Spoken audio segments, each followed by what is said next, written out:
Oi, pessoal.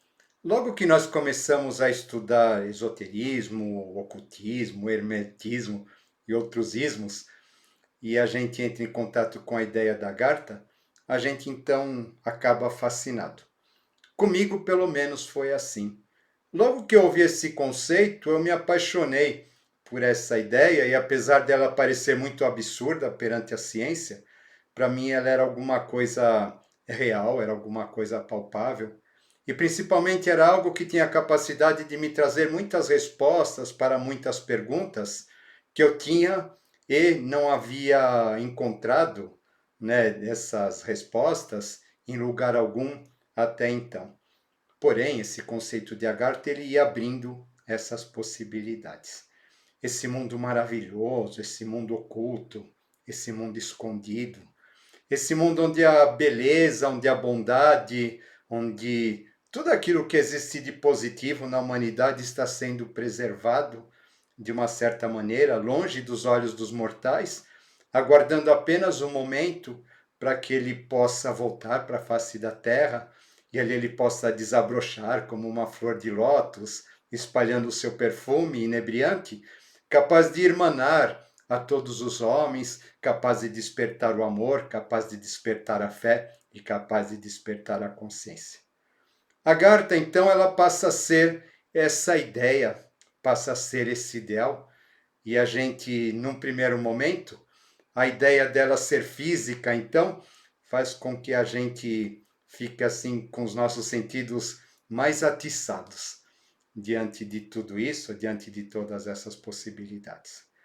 Quando a gente vai estudando, né, no decorrer da história, e a gente vai vendo que lá na Idade Média o conceito da Terra era chata e coisas desse tipo, né? E depois, num determinado momento, eles vão ter a ideia de uma Terra redonda.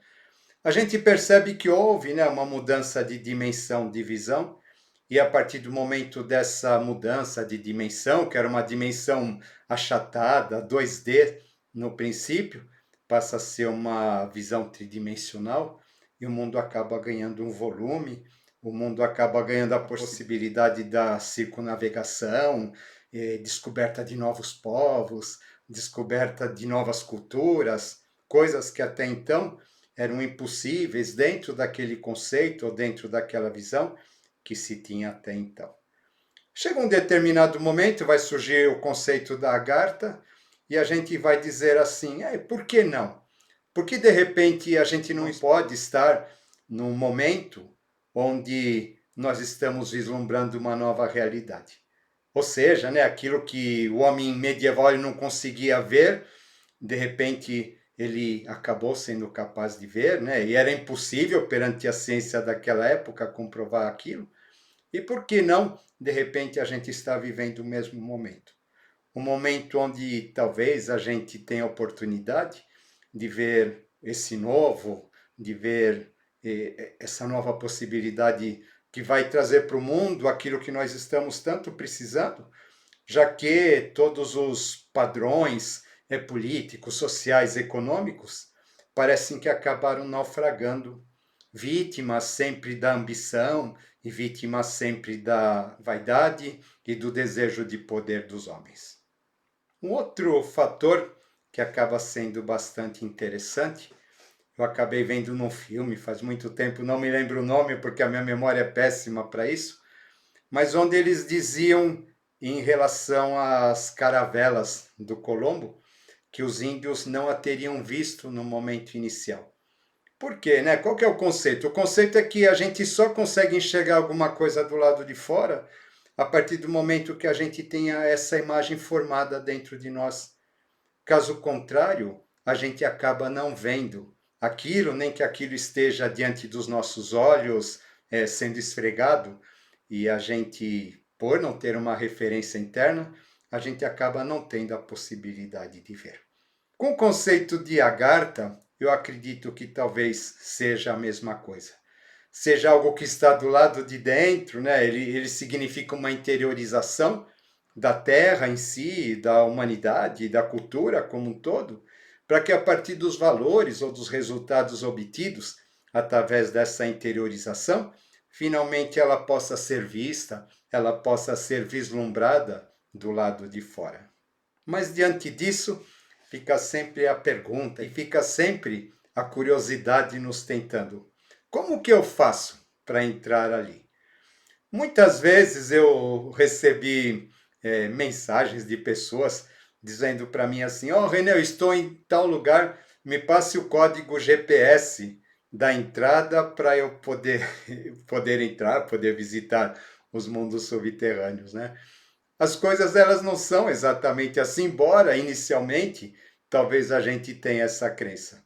Porque conforme eu já disse, é necessário que a gente tenha olhos para ver, e para que a gente tenha esses olhos capazes de ver, é necessário que haja muito trabalho interior, é necessário que haja um processo de burilamento espiritual muito grande, já que, ao que tudo parece, enquanto a gente tiver, ainda que seja um pequeno resquício de vaidade, ou de maldade, ou de egoísmo, a gente não terá estado vibratório adequado para que a gente possa se confrontar verdadeiramente com essa realidade, com esse mundo, com esse plano evolutivo da consciência.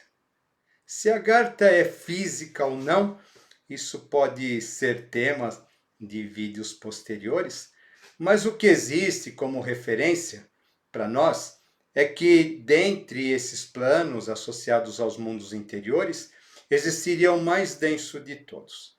E esse plano mais denso de todos estaria associado às cavernas, estaria associado às bibliotecas, e a partir desse plano, sim, nós teríamos acesso aos demais planos mais sutis, a esse primeiro mundo subterrâneo mais denso, como a gente poderia dizer.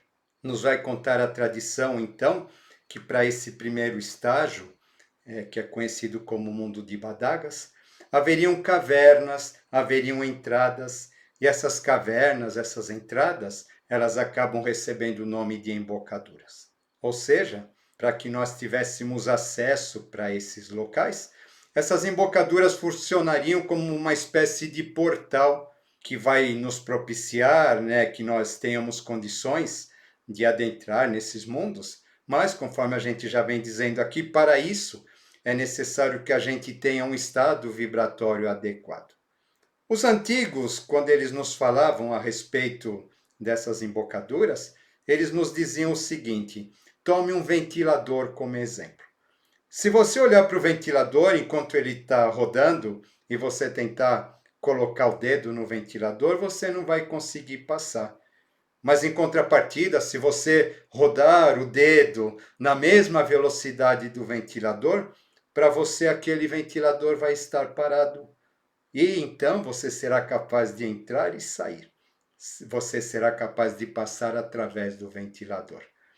Vocês percebem, né? Dentro dessa explicação bastante simples, eles estão nos dizendo o seguinte: é necessário que haja um estado vibratório e um estado de densidade adequado para que isso possa acontecer. Teoricamente, então, a partir do momento em que eu aumento o estado vibratório, eu diminuo a minha densidade, eu passo a ter a capacidade de enxergar outros planos, outros níveis, outros mundos que eu não seria capaz de enxergar enquanto eu estava no estado mais denso. Isso acaba sendo algo interessante para a gente entender, porque de repente, através de uma mudança de estado de densidade, nós temos capacidade sim de adentrar outros níveis, de adentrar outros planos. Nós temos o acesso a portais que nos levam a outras dimensões, sem que, na verdade, haja necessidade de haver o nosso deslocamento físico. A grande questão que envolve tudo isso, para que a gente possa entender um pouquinho melhor, que a coisa talvez ela não seja tão simples quanto parece, em relação a essas embocaduras e essas entradas, é que a gente precisa entender o sistema solar, como ele funciona. Já que tudo é uma réplica do sistema solar. A gente vai estudando na teosofia, na cosmogênesis, sempre aquele ponto central de onde derivam os 7 raios, o que equivaleria ao Sol da antiguidade, os 7 planetas, né, a maneira como a gente via o céu na antiguidade. E a partir disso, a gente acabou estabelecendo uma série de representações gráficas. Com o passar do tempo, a gente acabou descobrindo que o movimento do Sol não é exatamente estático da maneira como nós falamos.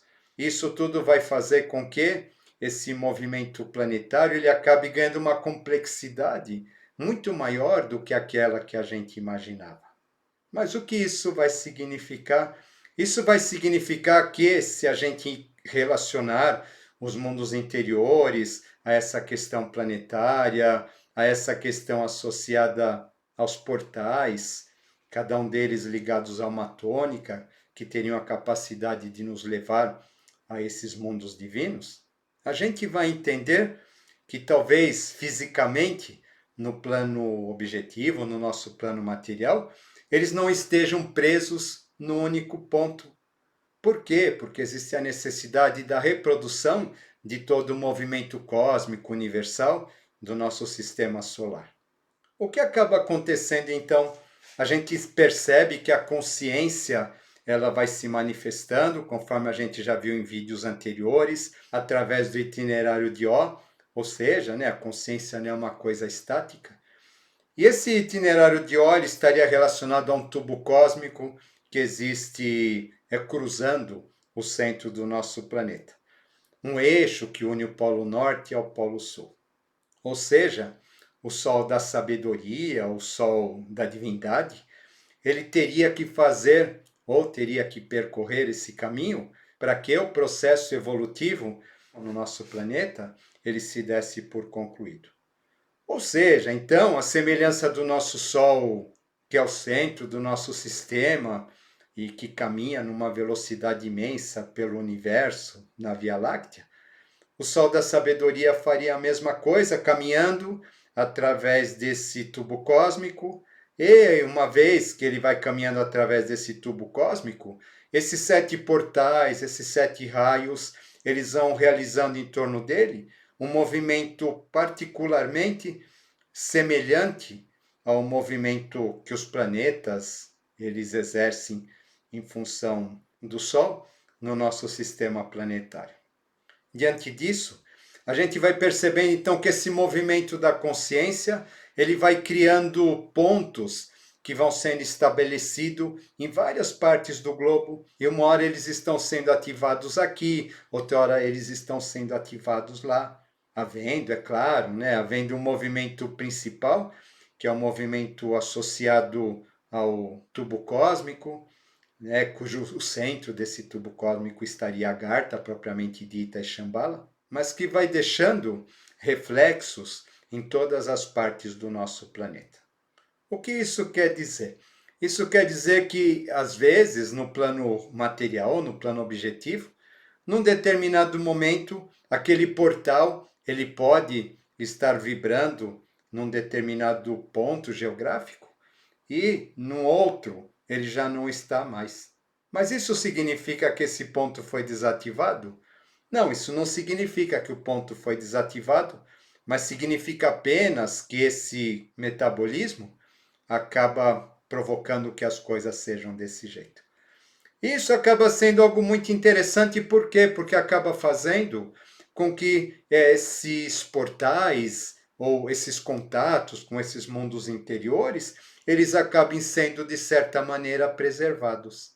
Desse modo, num determinado momento eles poderiam estar nos Himalaias, no outro momento eles estariam no Planalto Central, na Serra do Roncador, num outro momento no Oriente Médio, no outro momento na Austrália, no outro momento nos Estados Unidos. E assim tratar e assim cuidar do processo evolutivo da humanidade planetária como um todo. Dentro disso, o que a gente acaba percebendo que o mais importante para que a gente possa entrar em contato com essas embocaduras, com essas entradas, com essas passagens, acaba sendo o desenvolvimento e o estado de ser de cada um. E para que isso possa acontecer, conforme eu já disse para vocês, é necessário que haja muito trabalho interior para que a gente possa ter acesso a esses mundos. Quando a gente volta para a questão do mundo de Badagas, que seria o plano mais imediato, ele é associado às bibliotecas, ele é associado ao conhecimento, a ideia de caverna, né? O que é caverna, né? Os nossos mundos interiores, o conhecimento através das bibliotecas, dos livros, né? Mas a gente precisa entender que esse conhecimento que trata o mundo de Badagas, ele não está necessariamente ligado à ideia da mente concreta. Porque o conhecimento da mente concreta, o conhecimento associado a esse ponto, ele está sediado aqui na nossa superfície terrena, como sendo algo que está sendo desenvolvido nesse exato momento pela humanidade. O conhecimento, então, que estaria associado a esse primeiro plano, é um conhecimento mais filosófico, um conhecimento mais humanitário, embasado nas nossas questões mais sensíveis, nas nossas capacidades de sonhar, nas nossas capacidades de vislumbrar o futuro, que são essas aquelas que têm a capacidade de nos conectar com os planos do vir a ser que a Garta representa. E para isso, volto a dizer, é necessário que a gente se despoje de muitos conceitos errôneos, de muitas crenças obstaculizantes, de muitos padrões que a gente acabou herdando no decorrer da nossa história, mas que já não fazem mais sentido nenhum no tocante aos verdadeiros valores ligados à espiritualidade e ligados ao nosso potencial verdadeiro a ser adquirido como raça humana. Vocês percebem, né, e talvez dentro disso acabe ficando as coisas um pouquinho mais claras, para a gente entender que então não é uma questão da gente procurar uma caverna ou uma questão simplesmente da gente fazer yoga ou da gente racionalizar uma maneira de aumentar o nosso estado vibratório que a gente vai ter acesso a esses planos. Por quê? Né? Então eles vão nos dizer assim, é necessário passar pela morte simbólica. E o que seria essa morte simbólica? Essa morte simbólica seria exatamente o momento em que todas as nossas questões personalísticas, as nossas questões egoísticas, elas deixassem verdadeiramente de existir. Então só aí nós estaríamos verdadeiramente aptos para adentrar nesses mundos, para adentrar nesses planos. Aí talvez, sem esse lastro denso da nossa animalidade, dos nossos instintos, o nosso estado vibratório ele tem a capacidade de fazer com que nós vejamos essa nova realidade, esse novo mundo, esse novo tempo. Mas isso só vai ser possível a partir do momento em que houver uma mudança verdadeira no estado de consciência da humanidade como um todo. Para isso, existe a nossa necessidade de trabalhar para que não só nós tenhamos a capacidade de evoluir, mas que todos aqueles que estão à nossa volta como um todo possam fazê-lo também. Eu acredito que talvez não haja nenhuma novidade nisso que eu trouxe aqui, mas acaba sendo interessante para a gente pensar sim que as coisas elas não acontecem dessa simples maneira, embora muitas vezes nos livros isso possa parecer que é dessa maneira.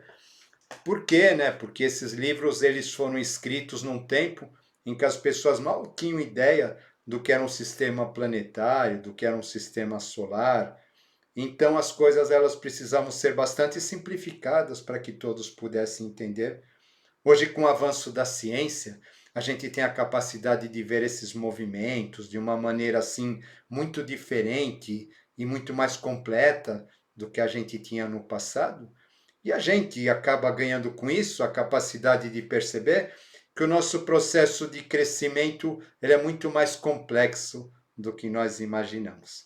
Não basta simplesmente eu praticar uma doutrina, não basta simplesmente eu mentir para Deus, né, exercendo um papel daquilo que eu não sou, para que eu me mostre como bonzinho e seja recompensado, né? Esses expedientes que as pessoas vêm praticando desde sempre, mas que na verdade isso implica sim num convite a que nós pensemos o tanto que a gente precisa crescer, o tanto que a gente precisa depurar dentro de nós em termos de personalidade, para que a gente possa, assim, dessa maneira, despertar o nosso verdadeiro potencial divino, que está relacionado às nossas capacidades do futuro, está relacionado aos nossos aspectos mais altruístas. E uma vez trabalhando para que a humanidade como um todo ela alcance esse progresso espiritual, né, estimulada, seja estimulada para isso, aí sim nós veremos a Agartha finalmente subir e despertar na face da Terra. Porque, conforme eu já disse, a gente só vai conseguir enxergar do lado de fora algo a partir do momento em que nós a tenhamos, ou que nós tenhamos construído esse algo, ou estabelecido uma comunicação efetiva com ele no nosso lado de dentro. Tá bom, pessoal? Fica aí então mais um tema para a gente pensar aí nessa nossa primeira conversa desse ano. E vamos que vamos. Mente livre, coração leve. Espero que tenham gostado e até a próxima.